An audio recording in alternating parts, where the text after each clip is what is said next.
When I turned 20, I was overcome with the thought that I might not turn 21. Death upon my doorstep.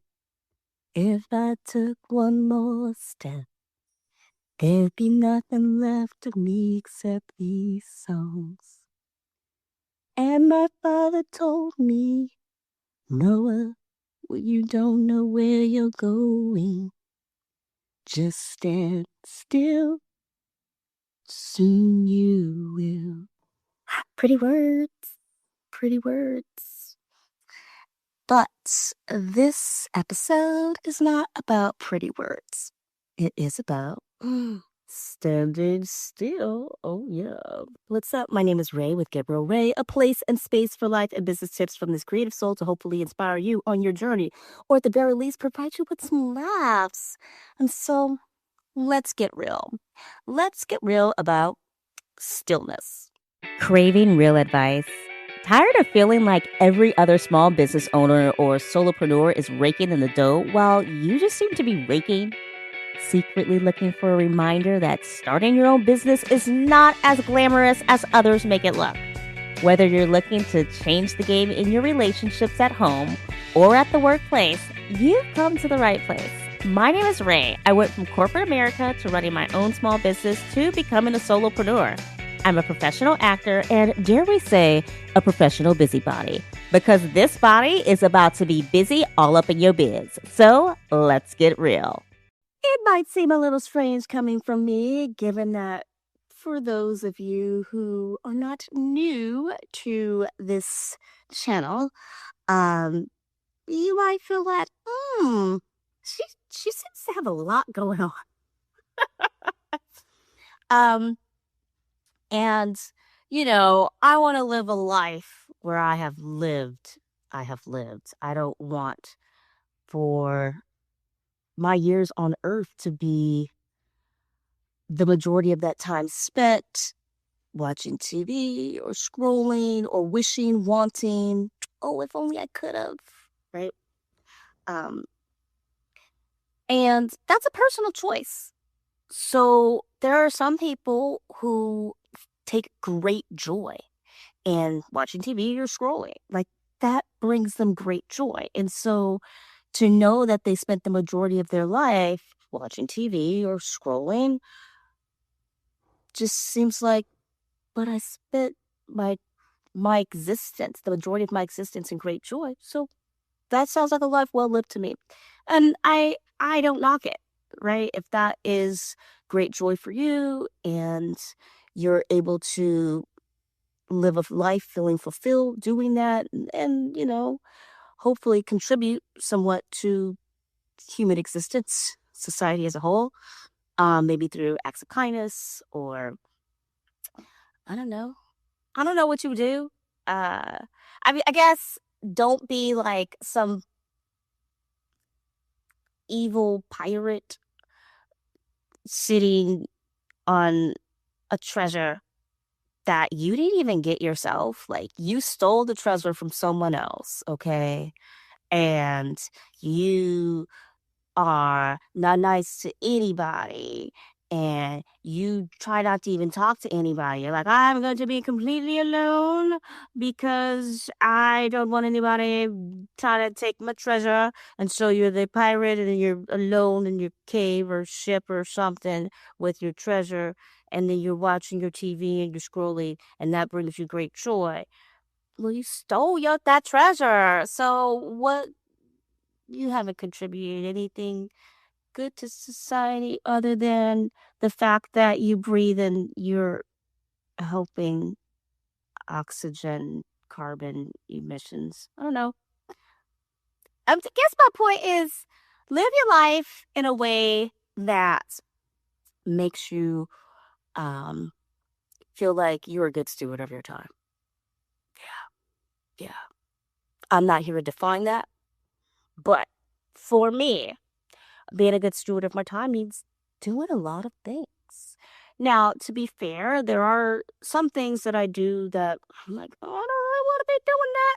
But I feel like I gotta do it because it's going to get me closer to doing something else that I want to do, or it allows me to be able to do other things, you know. So, like, I don't really want to teach this class or something, but gonna have to do it. Or I don't want to have to give this refund. Gonna have to do it because it's going to allow for me not to deal with that bad review that might come down the pipeline, um, or, you know, because I changed something and now maybe I changed the time because the class hasn't met the minimum number of students. And so I'm offering them, would you like a different time when I have other students? Like, no, just refund. Oh, ugh. I kind of would be like, jerk, you don't deserve a refund. Yeah. But honestly, okay. My rule is I'm not going to teach for peanuts. I'm not going to be making $1 an hour. So here's your refund. Um, and I guess I should even start to really reframe that in my brain, or do a better job of reframing that in my brain in terms of, well, I am more than happy to give you your refund because that is going to allow me to continue to honor my rules, which is I don't work for $1 an hour. So that's what I mean by doing things that don't really want to do. And for you, that might be like, I've seen my kid play soccer 200 times, and I don't really want to go to another soccer party where the kids are all eating pizza. I don't like any of those parents. I love my kid, but their team keeps losing.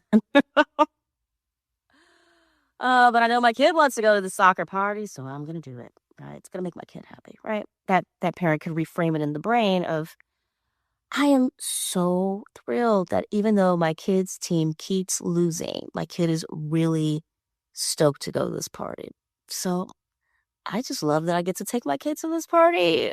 Aces, high five score, best memories ever. Yeah, I do a lot, and you might do a lot too. So, what's up with stillness? Well,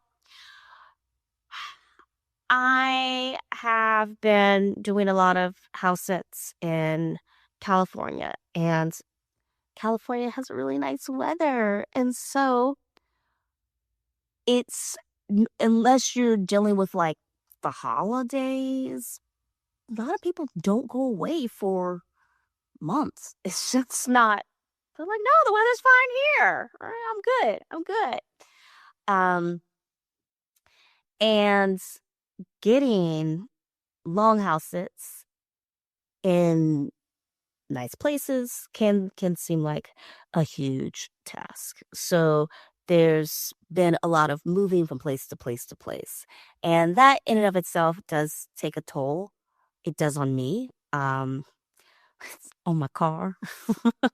I'm trying to really keep a lot of the sits close together. My first year with house sitting, I didn't mind going from state to state.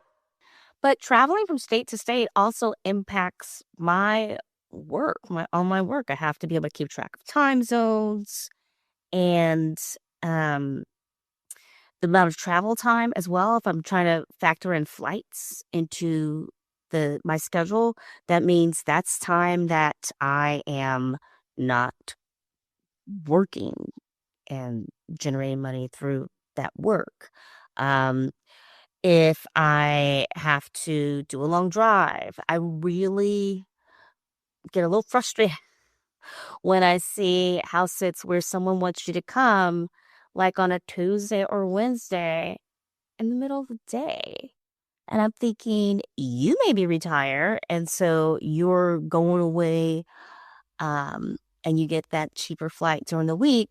But a lot of sitters are not retired, and so it's difficult to be available during the week to start that sit, um, or to finish a sit midday on a work day because that's disruptive to their work. So, with all of that, I have really been feeling like, oh, great, another change, another place.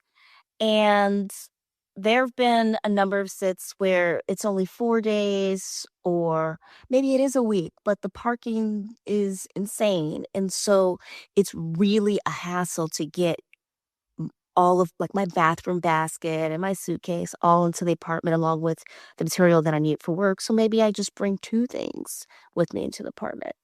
Um, and so all of this bouncing around, juggling work, juggling where I'm staying,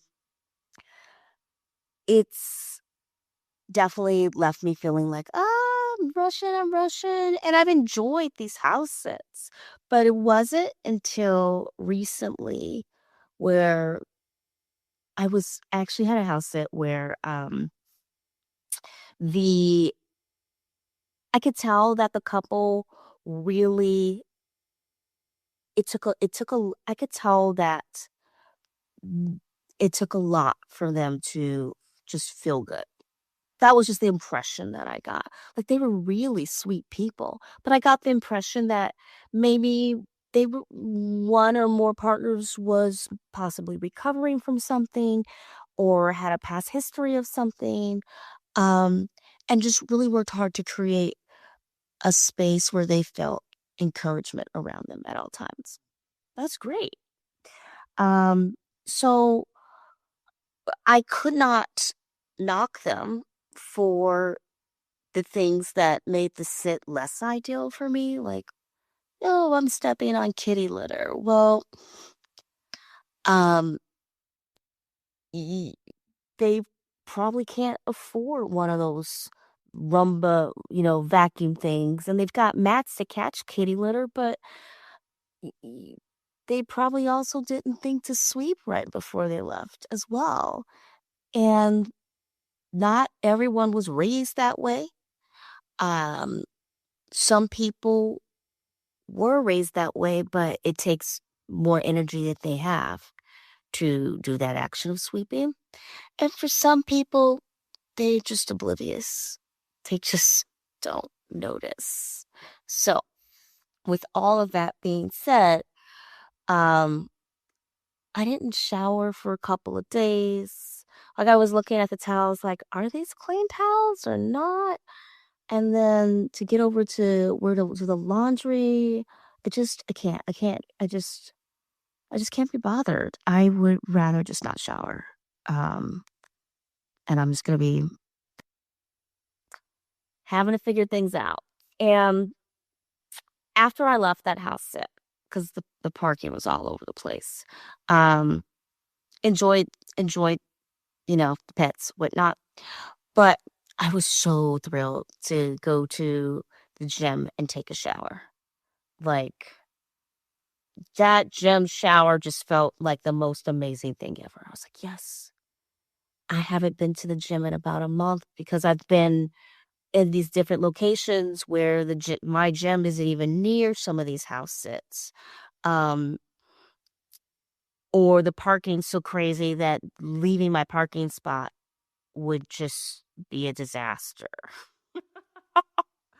So I'm better off using whatever kettlebells they have in the house and making it work. So that gym shower was like, "Oh, man, this is the best." Like, I did not wanna leave the gym shower. And then I felt weird because I didn't even have time to do any of the exercise equipment. I just had time to shower, and then I had to get back in my car. Was supposed to go record some stuff in a studio, and that completely fell apart. It felt like just a series of unfortunate events. So I told myself, have the information in your Google Calendar before you go. Take another look at the PDF they sent you and download the PDF. Well, I wound up switching computers shortly before I had it out. Um, but I thought I'm not a problem. I've got the most relevant stuff in my Google Calendar.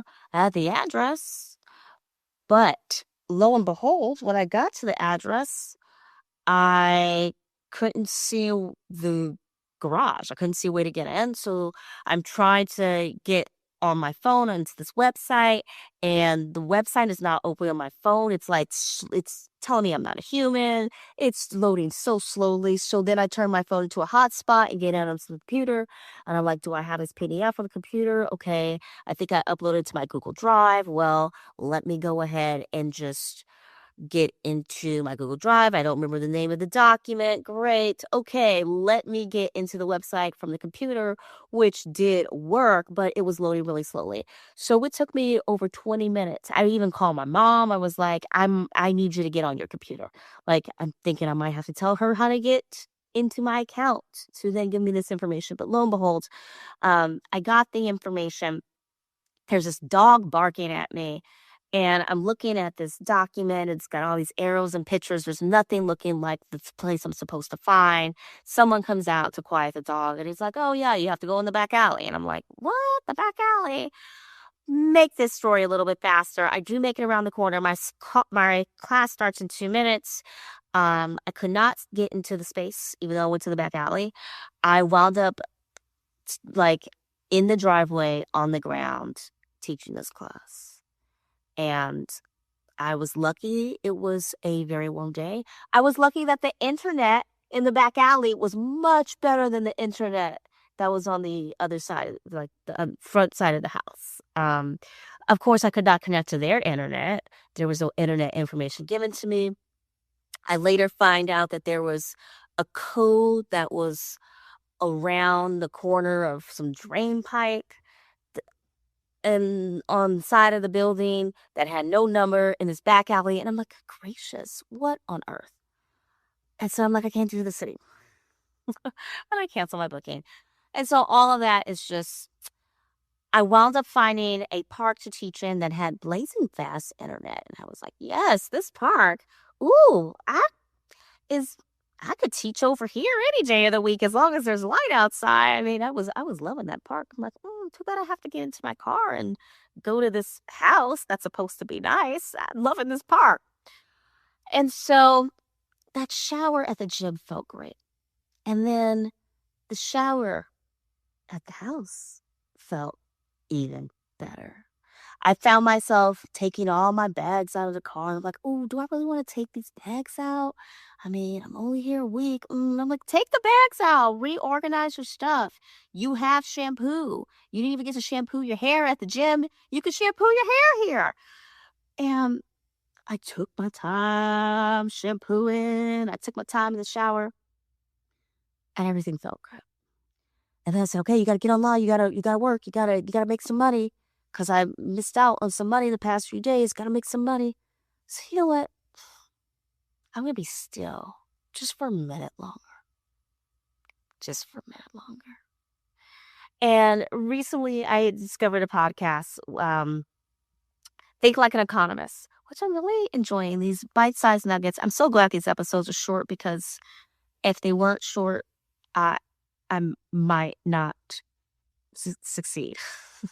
But everything is designed to be really simple, really short, and just enjoyable. So, from the economist view, um, what's the cost of me not going online to teach those classes? And what's the cost of me wanting to stay still for another minute? Like, can I?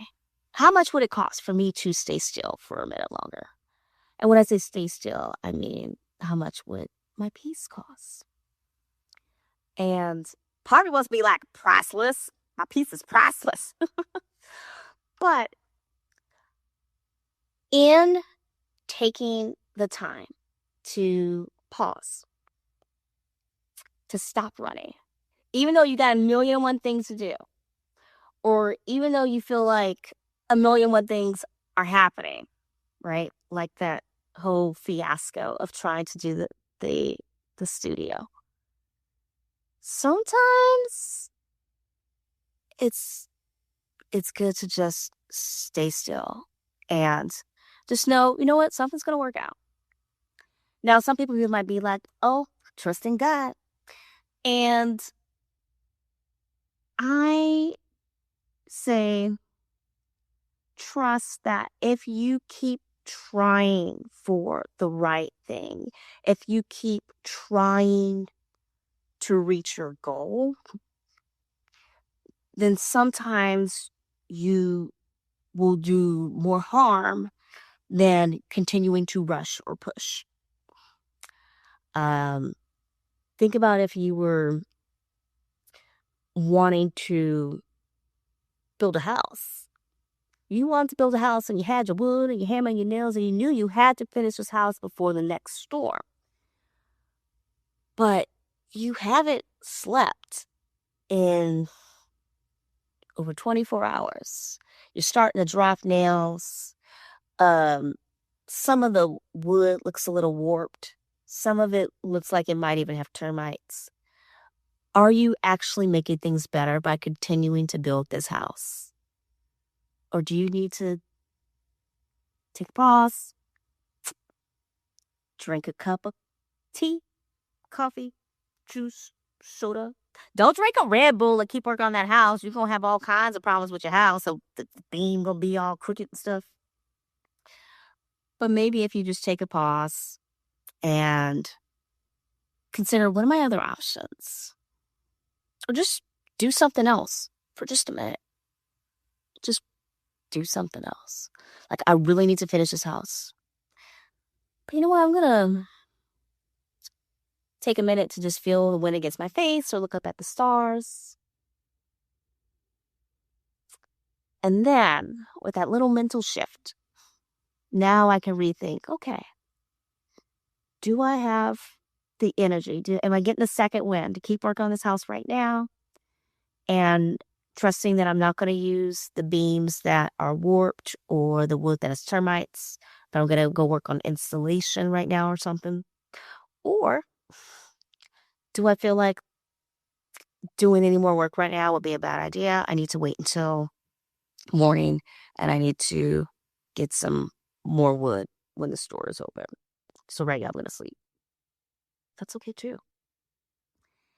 And so there are times in my business where I get frustrated and I'm like, oh my gosh, I just need to finish this website. I just need to fix this. I just need to finish this course. And then there are times when I just have to trust, you know what? This course is not even looking good. Or the sound quality on that episode is so bad. And you've on like take 10. It's not working right now. Take a pause. Take a pause. Is that you're giving up? Is that your failure? Just take a pause. Come back to it a little later. And then boom, knock it out of the park. Oh yeah. Or, oh my gosh, I have a much better idea for this course. Now I know what it needs. So that's the thing, my friends. That's the thing. How do you know when to take a pause? I can't fully tell you that. I would say that a good signal to take a pause is when you feel like a lot of bad things are happening or things are not happening the way they should. That's a good signal to be like, let's slow down. If you're feeling like you don't have time to think, you don't have, you're drinking your coffee, but you don't even know what it tastes like.